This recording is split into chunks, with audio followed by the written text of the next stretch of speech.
Welcome to civil services study. Welcome back. 27 test complete हो गए थे यूपीएससी सिविल सर्विसेज प्रीलिम्स के लिए।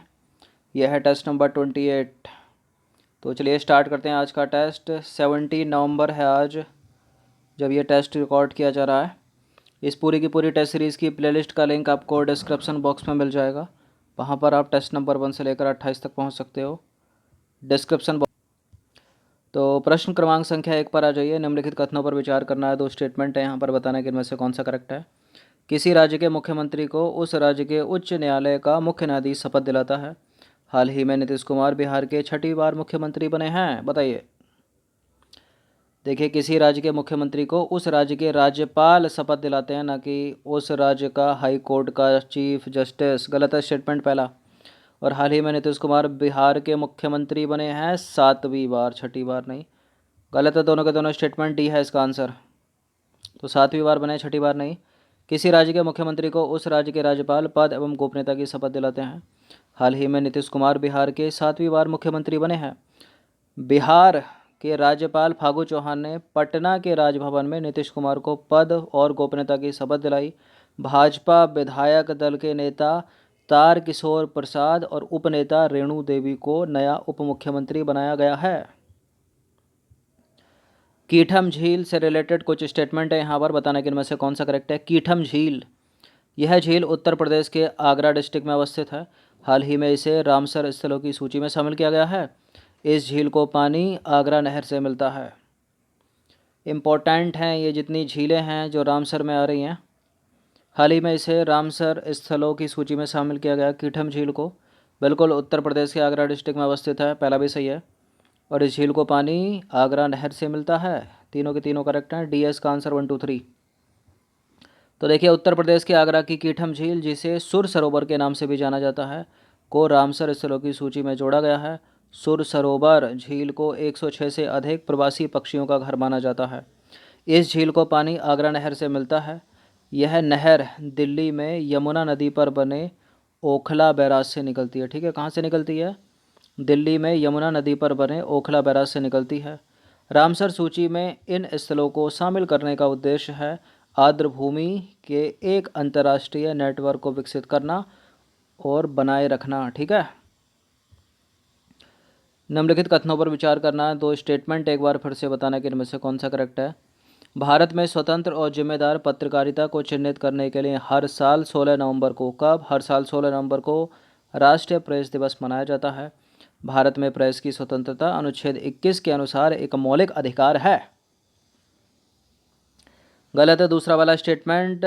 भारत में प्रेस की स्वतंत्रता एक फंडामेंटल राइट्स है, मौलिक अधिकार है, लेकिन अनुच्छेद 19 के तहत, 21 के तहत नहीं है। पहला वाला सही है। तो इसका आंसर हो जाएगा केवल एक, 1 ओनली। तो भारत में स्वतंत्र और जिम्मेदार पत्रकारिता को चिन्हित करने के लिए हर साल 16 नवंबर को राष्ट्रीय प्रेस दिवस मनाया जाता है। कल मनाया गया होगा ये।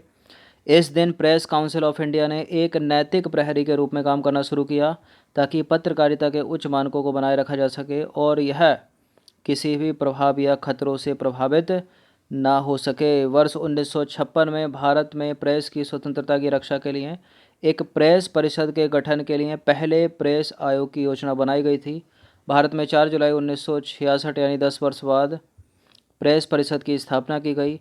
यह 16 नवंबर 1966 से प्रभावी हो गई। ठीक है, इसलिए 16 नवंबर को हर साल राष्ट्रीय प्रेस दिवस के रूप में मनाया जाता है। अगर भारतीय प्रेस परिषद के बारे में बात करें तो देखिए, प्रेस काउंसिल ऑफ इंडिया का गठन प्रेस काउंसिल एक्ट 1978 के तहत 1966 में किया गया था। ठीक है, यह प्रेस की स्वतंत्रता की सुरक्षा के लिए राज्य के साधनों पर भी अधिकार रखता है। इसके अलावा यह सुनिश्चित करता है कि भारतीय प्रेस किसी बाहरी मामले से प्रभावित ना हो। प्रेस की स्वतंत्रता का अधिकार भारतीय संविधान के अनुच्छेद 19 के अनुसार एक मौलिक अधिकार है, न कि अनुच्छेद 21 के अनुसार। तो गलत था दूसरा वाला स्टेटमेंट। प्रश्न क्रमांक संख्या 4 पर आ जाइए। हाल ही में कितने एशियाई प्रशांत देशों ने 37वें आसियान शिखर सम्मेलन में चीन के नेतृत्व में दुनिया के सबसे बड़े मुक्त व्यापार समझौते पर हस्ताक्षर किए हैं? कितने एशियाई प्रशांत देशों ने किए हैं? देखिए, 10 तो आसियान के मेंबर हैं, इसमें 5 कंट्री और हैं, तो टोटल 15 ने किए हैं। ए है इसका आंसर। तो देखिए हाल ही में 15 एशियाई प्रशांत देशों ने 37वें दक्षिण पूर्व एशियाई देशों यानी आसियान शिखर सम्मेलन में चीन के नेतृत्व में दुनिया के सबसे बड़े मुक्त व्यापार समझौते पर हस्ताक्षर किए हैं। इस समझौते को क्षेत्रीय व्यापक आर्थिक भागीदारी नाम दिया गया है। ठीक है, जो दुनिया का सबसे बड़ा व्यापारिक ब्लॉक है, जिसमें 10 आसियान देशों के साथ साथ 10 तो आसियान देश हैं, तो इसमें भारत तो है नहीं। और 5 कौन है वो? दक्षिण कोरिया, चीन 2, जापान 3, ऑस्ट्रेलिया 4 और न्यूजीलैंड 5। तो टोटल कितने हो गए? 15 एशियाई देश, एशियाई प्रशांत देश। गोल्डन वीजा कार्यक्रम के संदर्भ में निम्नलिखित कथनों पर विचार करना है। 2 स्टेटमेंट है, बताना कि कौन सा करेक्ट है। इस वीजा कार्यक्रम का उद्देश्य एक अप्रवासी निवेशकों के लिए एक आकर्षक वातावरण का निर्माण करना है। हाल ही में संयुक्त अरब अमीरात ने इस कार्यक्रम के तहत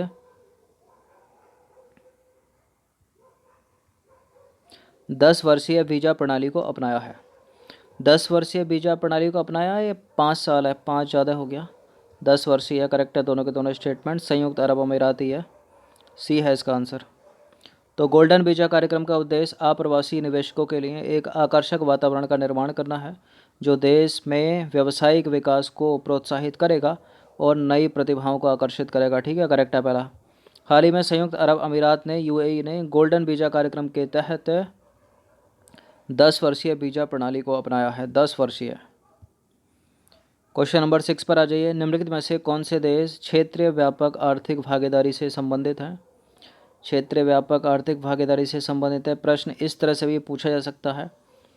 तो सिंगापुर इसमें है, चीन इसमें है, जापान है, भारत थोड़ी है इसमें। 2 से एलिमिनेट हो जाता क्या? नहीं कट पाता, एक ही कटता, बी हो गया इसका आंसर। तो देखिए क्षेत्र व्यापक आर्थिक भागीदारी, क्षेत्र व्यापक आर्थिक भागीदारी या साझेदारी RCEP एक व्यापक क्षेत्रीय आर्थिक समझौता है। इस समझौते की औपचारिक शुरुआत हुई थी वर्ष 2012 में। इसका उद्देश्य क्या है? आसियान और इसके मुक्त व्यापार समझौते के भागीदार सदस्यों के बीच व्यापार नियमों को उदार एवं सरल बनाना। इसके सदस्यों में 10 तो आसियान देश हो गए, Indonesia, Malaysia, Philippines, Singapore, Thailand, Brunei, Vietnam, Laos, Myanmar. और 5 अन्य देश हैं, वो हैं ऑस्ट्रेलिया, मलेशिया और कंबोडिया भी हैं। 5 अन्य हैं, ऑस्ट्रेलिया है, चीन है, जापान है, न्यूजीलैंड है और दक्षिण कोरिया है, जिनका अभी नाम लिया गया। तो वैसे ही पूछा जा सकता है प्रश्न, ऐसे ही पूछा जा सकता है प्रश्न। इस प्रश्न का उत्तर दीजिए ज़रा। सूर सरोवर झील के संदर्भ में विचार करना है, बताना कि कौन सा सही है। इसे सूर सरोवर पक्षी अभयारण्य के भीतर स्थित कीठम झील के नाम से भी जाना जाता है। यह झील उत्तर प्रदेश के इटावा में यमुना नदी के किनारे अवस्थित है। तो प्रश्न वैसे भी और ऐसे भी, तो उत्तर प्रदेश के आगरा में है ना, गलत है, दूसरा वाला स्टेटमेंट एलिमिनेट कर दो। बाकी इसे सूर सरोवर पक्षी अभयारण्य के भीतर स्थित कीठम झील के नाम से भी जाना जाता है, पहला सही है। तो सही पूछा है, तो इसका आंसर हो जाएगा ऑप्शन नंबर ए। तो देखिए सूर सरोवर पक्षी अभयारण्य के भीतर स्थित कीठम झील के नाम से जाना जाता है इसको, जिसे वर्ष 1991 में पक्षी अभयारण्य घोषित किया गया।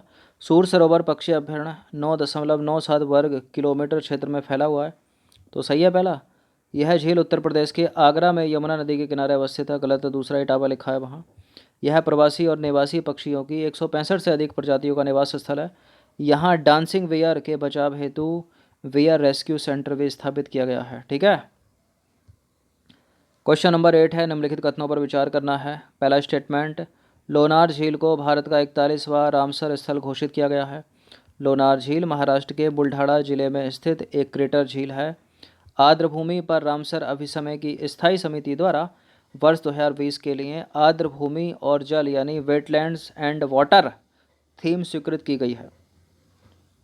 हाल ही में आर्द्रभूमि दिवस मनाया गया, बताया था, और थीम भी बताई थी। देखिए आर्द्रभूमि दिवस 2020 के लिए जो 2020 की थीम है ना, वो वेटलैंड और बायोडाइवर्सिटी है, मतलब आर्द्रभूमि और जैव विविधता। जो 2021 की है वो है आर्द्रभूमि और जल, ये 2021 की थीम रख दी, जबकि 2020 की है वेटलैंड्स एंड बायोडाइवर्सिटी, आर्द्रभूमि और जैव विविधता। तो गलत है यहाँ तीसरा स्टेटमेंट, तीसरे से 2 एलिमिनेट हो गए। पहला सही है, लोनार झील भारत की 41वीं झील है और महाराष्ट्र की दूसरी है। महाराष्ट्र के बुल्ढाना डिस्ट्रिक्ट में स्थित है, एक क्रेटर झील है, दोनों के दोनों सही हो गए। तीसरा गलत हो गया, बी है इसका उत्तर। तो देखिए हाल ही में महाराष्ट्र के बुल्ढाना जिले की लोनार लेक जो है उसको रामसर साइट घोषित किया गया है। यह भारत का 41वां और महाराष्ट्र का दूसरा रामसर स्थल है। ठीक है, करेक्ट है पहला स्टेटमेंट। लोनार झील महाराष्ट्र के बुल्ढाना जिले के लोनार में स्थित एक क्रेटर लेक है, क्रेटर झील है।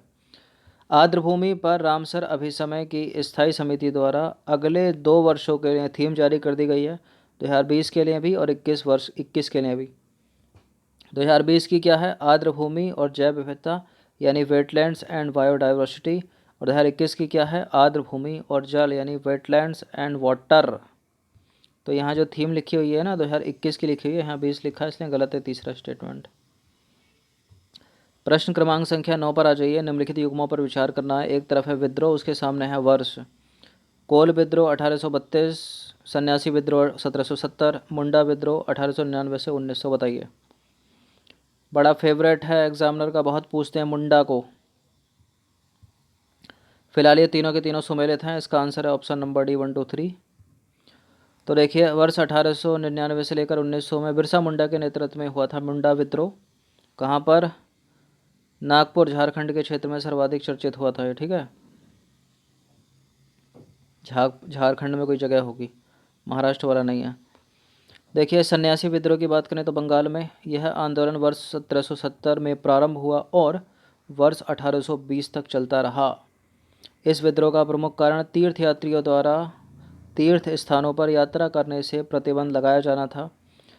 सन्यासी मुख्यतः हिंदू, नागा और गिरी के सशस्त्र सन्यासी थे जो कभी मराठों, राजपूतों तथा बंगाल और अवध के नवाबों की सेनाओं में सैनिक थे। ठीक है, बात करें कोल विद्रोह की तो कोल छोटा नागपुर क्षेत्र में निवास करने वाली जनजातियों में से एक थे। वे अपने पारंपरिक प्रमुखों के तहत पूर्ण स्वायत्तता में रहते थे, किंतु अंग्रेज़ों के आने के बाद स्थिति बदल गई। अंग्रेज़ों के साथ साथ साहूकार एवं व्यापारी भी आए, जिससे क्षेत्र में बाहरी किसानों के प्रवेश के साथ कोल समुदाय ने अपनी ज़मीनें खोदी और करों के रूप में भी भारी मात्रा में पैसा देना पड़ता था उनको। इसके चलते कई कोल बंधुआ मजदूर बन गए। ब्रिटिश न्यायिक नीतियों के कारण भी कोलों में नाराजगी थी। परिणाम क्या हुआ इसका, 1931-32 में अंग्रेजों एवं साहूकारों के खिलाफ कोल लोगों ने विद्रोह छेड़ दिया। उन्होंने कई बाहरी लोगों को मार डाला और कई घरों को जला दिया। यह सशस्त्र विद्रोह 2 वर्षों तक चलता रहा, जिसके बाद इसे अंग्रेजों ने बेरहमी से दबा दिया। ठीक है, कब हुआ था कोल, 1832। तो 9 प्रश्न कंप्लीट। यह है प्रश्न नंबर 10। स्विफ्ट कोड, IMPS और NEFT जैसे शब्दों का संबंध निम्नलिखित में से किस क्षेत्र से है। रक्षा से, बैंकिंग से, नई शिक्षा नीति, अंतरिक्ष से, किससे है। National electronic fund transfer immediate payment service, Swift code. मान लीजिए आपका पैसा जो है फ़ौरन से आ रहा है और डॉलर में आ रहा है। अब आपको डिटेल्स देनी है, उसको रुपये में कैसे चेंज होगा। आपको बैंक अकाउंट, मान लीजिए SBI में आपका अकाउंट है, तो आपको एक स्विफ्ट कोड देना पड़ेगा। जैसे होता है ना IFSC कोड, जो ब्रांच कोड होता है IFSC, वैसे ही SBI का या किसी भी बैंक का एक स्विफ्ट कोड होता है। वो कोड आपको देना पड़ता है। तो जो फ़ॉरेन एक्सचेंज डिपार्टमेंट उस बैंक में होना चाहिए, वहाँ स्विफ्ट कोड जो आपने दिया है उसी में, मान लीजिए $1000 आए आपके, तो उसी बैंक में जाएंगे जहाँ से, जिस बैंक ब्रांच का आपने स्विफ्ट कोड दिया होगा। फिर वो जो डॉलर एक्सचेंज रेट जो भी चल रहा होगा, मान लीजिए 74 अभी चल रहा है, तो उन 1000 का डॉलर का कन्वर्ट करके आपको देगा। तो ये होता है स्विफ्ट कोड। तो ये बैंक से संबंधित हो गया, बैंकिंग क्षेत्रों से।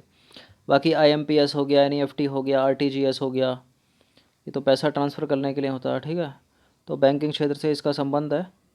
इस तरह के प्रश्न भी UPSC कर लेती है, सीधे सीधे रख के कि किससे संबंधित है।